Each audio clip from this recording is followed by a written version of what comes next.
کہ یہ کیوں نہیں ڈرتے. پھر کہا جا رہا ہے اذا السماء فطرت، جب آسمان پھٹ جائے گا، واذا الکواکب انتصرت، اور جب تارے جھڑ جائیں گے، اور جب سمندر پھاڑ کر ملا دیے جائیں گے، یعنی اب وہ میٹھا پانی اور وہ کھارا پانی مل جائے گا، پھاڑ دیے جائیں گے.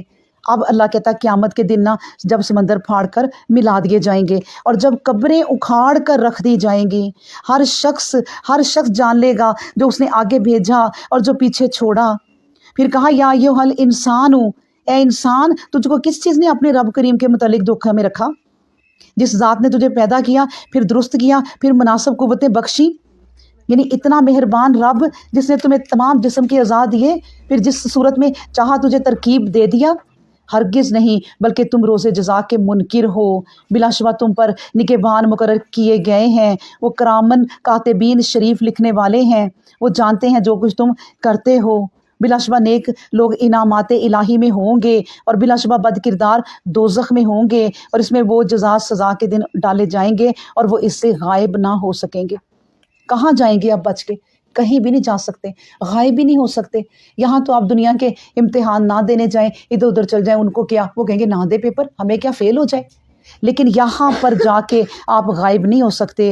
اور اے مخاطب، تجھے کیا معلوم کہ وہ جزا سزا کا دن کیا ہے؟ وما ادراک ما یوم الدین ثم ما ادراک ما یوم الدین. پھر تجھے میں کہہ رہا ہوں کہ تجھے نہیں پتا کہ جزا سزا کا دن کیا ہے. وہ ہے یوم لا تملک نفس لنفس شیئا والامر یومئذ للہ، جس دن کوئی شخص کسی کے کچھ بھی کام نہ آ سکے گا، اور حکم اس دن صرف اللہ کا ہی چلے گا. یعنی یہ وہ دن ہوگا کہ جب سارے انسان مل کے پیغمبروں کے پاس جائیں گے تو سارے پیغمبر کیا کہیں گے؟ سارے پیغمبروں کا جواب کیا ہوگا ان انسانوں کے لیے جو اکٹھے ہو کے جائیں گے؟ نفسی نفسی. ہر پیغمبر بھی کہے گا نفسی نفسی. صرف ایک اللہ نے اپنے نبی کو وہ بات دی ہوگی کہ جو نفسی نہیں کہیں گے، جو کہیں گے امتی امتی. تو اللہ کہہ رہے ہیں کہ جس دن کوئی شخص کسی کے کچھ کام نہیں آ سکے گا، اور حکم اس دن صرف اللہ کا چلے گا، کوئی نہیں اب بولے گا. اب دیکھیں نا، یہاں دنیا کی عدالت گندی منتی جو بھی ہے، ہم دنیا کی عدالت کی مثال ہی دیں گے، اور کس کی دیں؟ کہ عدالت جب سب کی سنتی ہے، اس کے بعد جب اپنا فیصلہ سناتی ہے تو سب کو کہتے ہیں چپ ہو جاؤ، اب بس ہو گیا، سب کچھ ہو گیا. اور اس کے بعد جو فیصلہ کرنا، انہوں نے اپنا پین توڑ دینا ہے اگر کسی کو پھانسی دینی ہے. یہ دنیا کی عدالت بھی ہے جس میں یہ فیصلے ہوتے ہیں. تو یہ آخرت کی عدالت ہوگی جس میں صرف اللہ کا حکم چلے گا اور کوئی نہیں بولے گا. بسم اللہ الرحمن الرحیم. ویل للمطففین، ناپ تول میں کمی کرنے والوں کے لیے خرابی. الذین اذا اکتالوا علی الناس یستوفون، جب وہ لوگوں سے ناپ کر لیتے ہیں تو پورا لیتے ہیں، اور جب وہ ناپ کر یا تول کر دیتے ہیں تو لوگوں کو نقصان میں ڈال دیتے ہیں. کیا یہ لوگ خیال نہیں کرتے کہ ان کے مرنے کے بعد دوبارہ زندہ ہونا ہے؟ دیکھیں اللہ تعالیٰ نے ہمیں یہ والی باتیں بھی سمجھا دیں کہ ناپ تول پورا رکھو. اور آپ کو پتہ ہے شعیب علیہ السلام ایسی ہی قوم کے پاس آئے تھے، اور انہوں نے کہا تھا اپنے ناپ تول میں مجھے اس لیے اتارا گیا ہے کہ تم ناپ تول صحیح نہیں کرتے. صرف ایک قوم یہ غلطی کرتی تھی اور ان پہ اسی وجہ سے عذاب آیا تھا. لیکن تھوڑا سا یہ بھی سن لیں کہ ناپ تول صرف تکڑیوں کا ہی نہیں ہوتا. ناپ تول خراب کرنا بٹوں کا ہی نہیں ہوتا کہ آپ نے بٹے اس کے جو بھی ہیں وہ کم زیادہ کر لیے، یہی نہیں ہوتا. آپ خود بھی ناپ تول دنیا میں کم زیادہ کرتی رہتی ہیں. یعنی جب ہم اپنی بات بدلتے ہیں، ہم نے اپنا ناپ تول بدل لیا.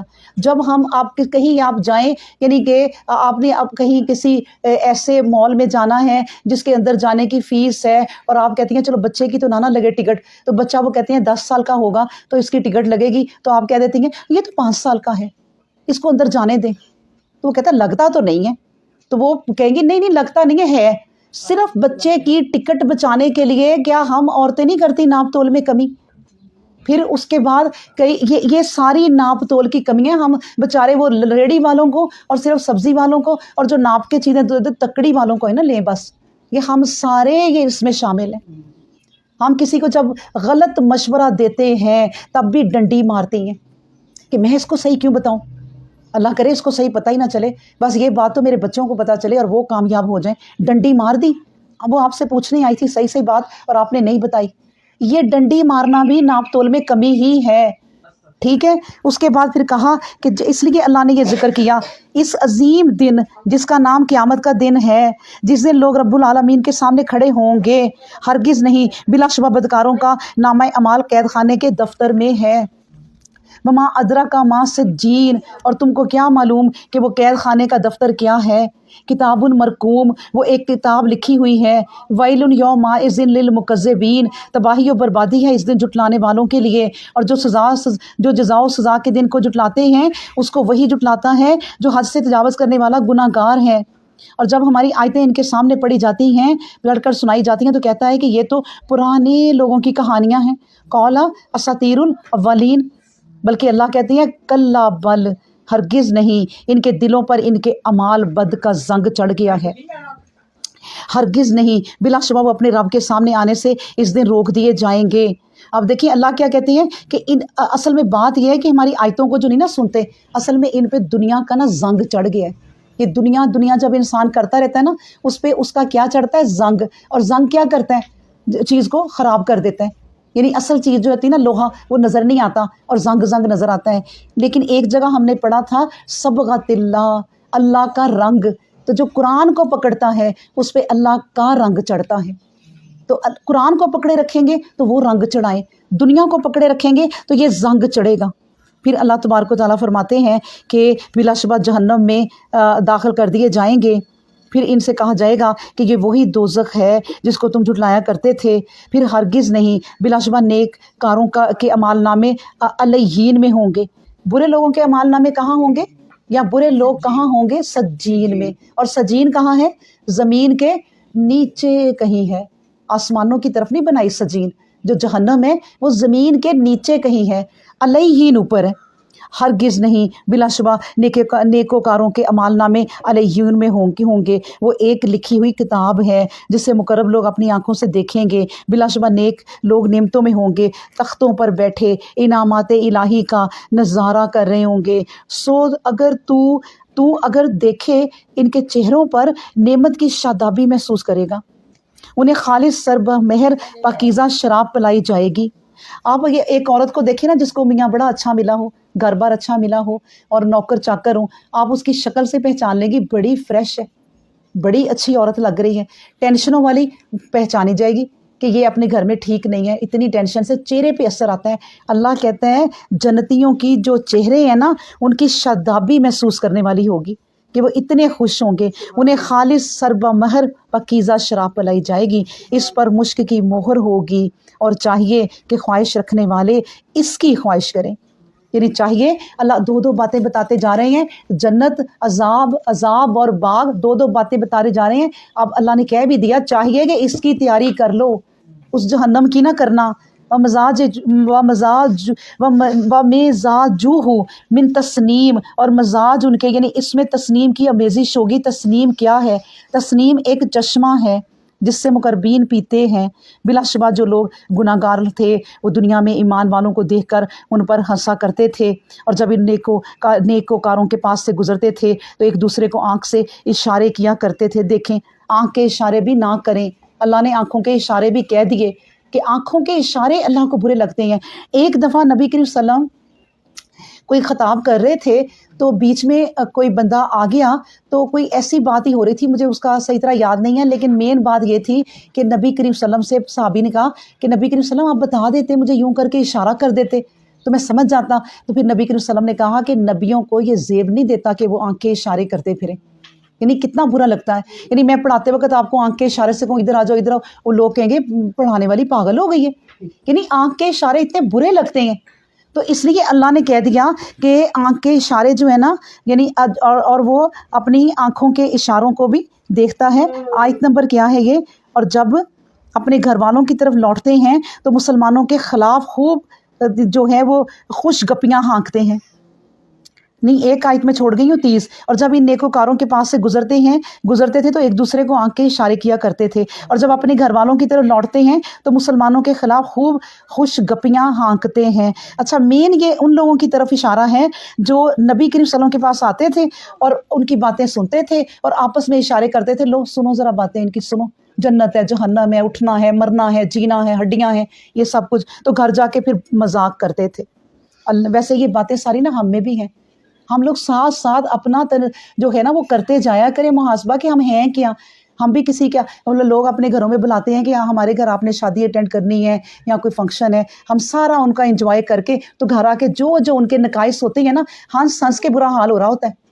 ہائے اس نے کیا تھا, ہائے وہ پلیٹ لے کے جا رہی تھی تو پھر کیسا گری, یعنی کہ ان کے گھر میں یہ ہو گیا, ان کے گھر میں وہ ہو گیا. مطلب کہ ہم بھی, اللہ یہی بات کہہ رہا ہے کہ گھر جا کے پھر وہ خوش گپیاں کرتے ہیں.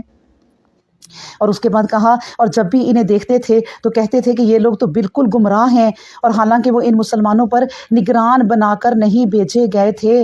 بس آج جو لوگ ایمان لائے ان کفار پر ہنستے ہوں گے, تختوں پر بیٹھے ان کا سارا حال دیکھ رہے ہوں گے اور آپس میں کہیں گے کیا کافروں کو جو کچھ وہ کیا کرتے تھے اس کا پورا بدلہ مل گیا یا نہیں. یعنی اپنے تختوں پر بیٹھے اب یہ باتیں کریں گے کہ وہ تو ہمارا بڑا مذاق اڑاتے تھے کافر, تو ہم دیکھنا چاہتے ہیں کہ ان کو بھی بدلہ پورا ملا ہے کہ نہیں.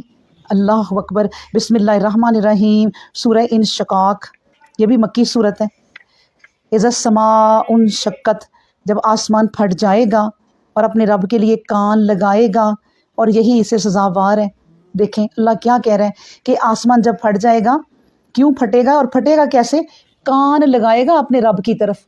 ابھی بھی ان تمام چیزوں نے اپنے رب کی طرف کان لگائے ہوئے ہیں. یہ سور پھونکنے والے نے اپنا ہاتھ ایسے کیوں کیا ہوا ہے؟ ہم تو 2 منٹ یوں کر کے رکھیں تھک جائیں, اس نے یوں کیا اور ایسے نہیں, پھر اوپر سے ایسے کیا ہوا ہے, ایسے اوپر کو, تو اس کو ہمارا ہاتھ کیسے تھک جائے؟ کیوں؟ کیونکہ یہ کان لگائے ہوئے ہیں اللہ کی باتوں کی طرف کہ ہمیں کب حکم ہو. تو یہی اللہ کہہ رہے ہیں کہ دیکھو اپنے رب کے لیے کان لگائے گا اور یہی اسے سزاوار ہے.